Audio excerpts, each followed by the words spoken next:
अस्सलामुअलैकुम वरहमतुल्लाहि वबरकातुहू। ये अल-शफा होम्योपैथिक सेंटर 111 यूट्यूब चैनल है आपकी खिदमत में। आज हमने पेश करना है जल जाना। जो बर्न्स एंड स्केल्ड्स, जल जाने से मुराद ये है कि आग से जलना, गर्म पानी से जलना, तेज़ाब से जलना। ये मुख्तलिफ़ अक़साम है इसकी।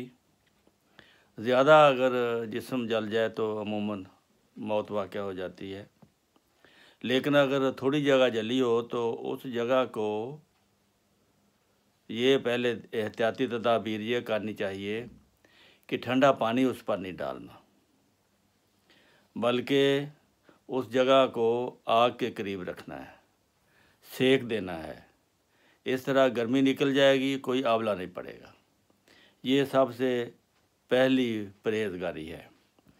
जले हुए अज़ब को बिल्कुल ठंडे पानी या किसी ठंडी चीज़ से ऊपर ना डालें, क्योंकि इसके बाद छाले बन जाएंगे और ज़ख्म हो जाएंगे और काम बढ़ जाएगा। अगर ज़्यादा जगह जली है, सेकना मुमकिन नहीं है, तो गर्म कंबल में मरीज़ को लपेटें और आग के करीब रखें ताकि उसका जिस्म गर्म रहे, और गर्म पानी उसको पिलाएं ताकि उसकी जो जिस्म है वो ठंडा ना हो, गर्म रहे। और इस तरह से ये है एहतियाती तदाबीर। फिर इलाज मुख्तलिफ़ किस्म के इसके इलाज हैं। अगर सतही जली हुई जगह हो, हड्डी तक नहीं पहुंची हुई, ये तसल्ली कर लें, तो एक इलाज इसका है साबुन से।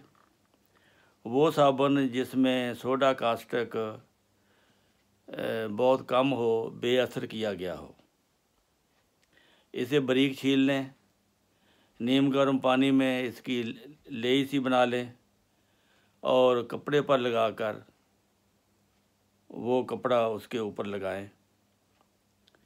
मुनासिब तरीके पर हर जगह वो लेई सी, इस तरह वो हर 24 घंटे बाद उस पट्टी को बदल दें। तो ज़्यादा ज़ख्म को खुला नहीं रखना।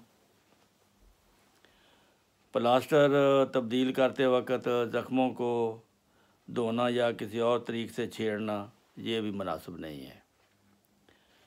अगर इससे ये मुश्किल नज़र आता हो तो दूसरा तरीका है कि चूने का पानी बनाएं, इसमें बराबर का मीठा तेल, अलसी का तेल या ओलिवन ऑयल, ये हम वज़न मिलाकर वो साबुन की तरह इसको गाढ़ा कपड़े पर लगाकर फिर ज़ख्मों पर लगाएं। अगर ये भी नहीं कर सकते तो कैंथरस मदर टेंचर लें, उसके 8-10 कतरे पानी में, 1 गिलास पानी में डालें, मलमल का कपड़े के साथ भिगोकर ऊपर रखें। ये भी बेहतरीन इलाज है।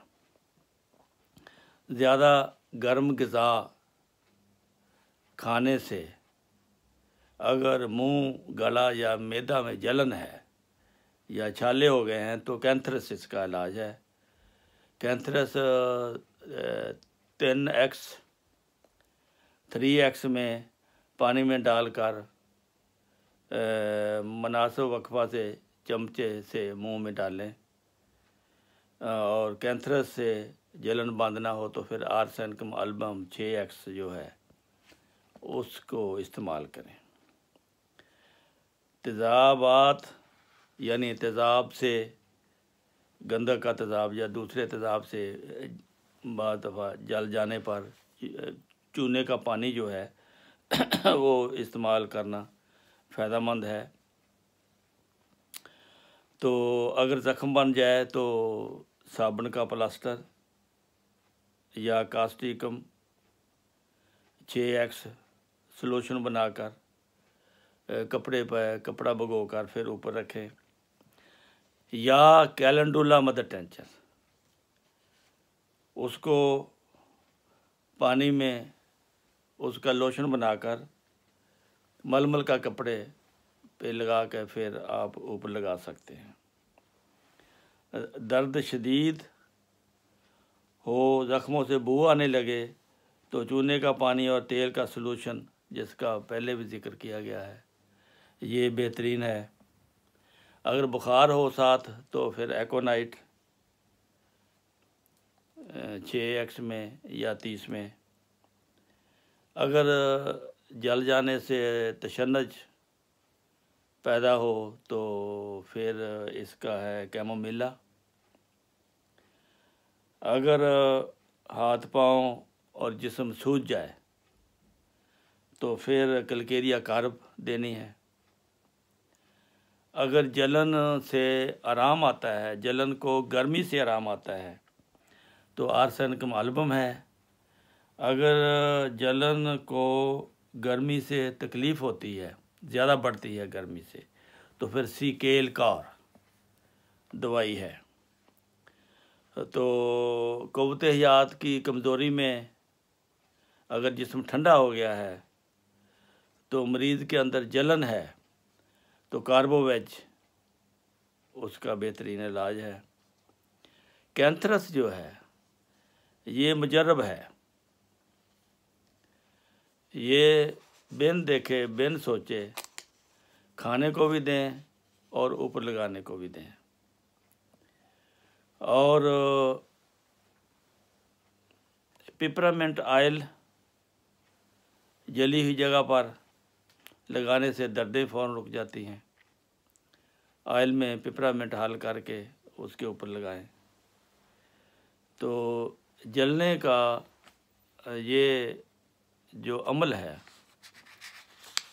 इससे अल्लाह ताला सब को बचाए, लेकिन इसके लिए एहतियात जो है वो बहुत ज़रूरी है। फिर जो मैंने बताई है कि ठंडा पानी ऊपर डालने से अमूमन हमारे लोग ये करते हैं, अगर जल गया है तो फौरी ठंडा पानी ऊपर डालते हैं, उससे काम ख़राब होता है। उसको गर्म करना चाहिए। ये होम्योपैथिक इलाज है। गर्मी से जो तकलीफ़ है वो गर्म होने से दूर होती है। ठंडा तो इलाज में ज़िद हो गया।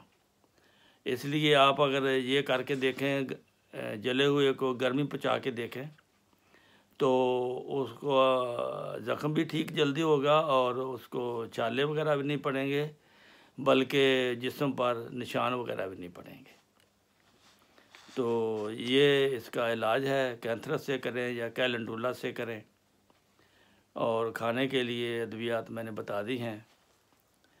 तो यूँ तो अल्लाह ताला सब को बचाए रखे, लेकिन अगर कहीं मुसीबत ये आ गई है, आ जाए, तो इसको ज़हन में रखें कि जले हुए को ठंडे पानी से ठंडा पानी ऊपर नहीं डालना, बल्कि उसको गर्मी पहुँचानी है। वो इस तरह के गर्मी पहुँचाने से अंदर की गर्मी जो होती है जलने की वजह से जो वो बाहर आ जाती है, फिर छाले वगैरह नहीं होते। तो इस वीडियो को गौर से आप भी सुने और आगे भी पहुँचाएँ ताकि महबूब खुदा का भला हो। अस्सलामु अलैकुम व रहमतुल्लाहि व बरकातुहू।